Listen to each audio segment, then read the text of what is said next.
An eternal Buddha says, sometimes standing on the top of the highest peak, sometimes moving along the bottom of the deepest ocean, sometimes 3 heads and 8 arms, sometimes the 16-foot or 8-foot golden body, sometimes a staff or a whisk, sometimes an outdoor pillar or a stone lantern, sometimes the 3rd son of Chang or the 4th son of Li, sometimes the earth and the empty space.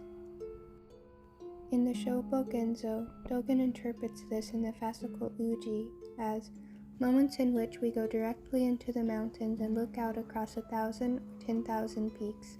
It is not about what has passed. Uji is a text that has to be practiced with. While it holds philosophical depth, Dogen intended it to be used as a spiritual teaching. The time being may cast a new perspective that you may not be ready to accept.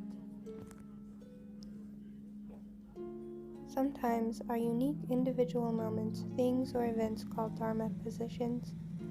A Dharma position is a singular moment, state of being, or occurrence that has no fixed duration and about which we intuitively understand something of its particularity, such as standing on the highest mountain peak or moving along the ocean floor.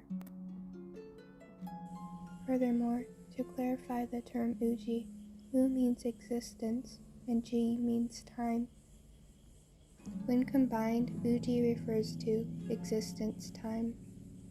Existence time is existence itself with its own unique time through its own way of being. While the mountains and oceans still exist, I have passed them, and I am now in a different place. Sometimes refers to unique, singular, impermanent moments in time in a state of flux. Dogen states, the past and the future are not existent time. The present moment is the only existent time, the point at which existence and time come together.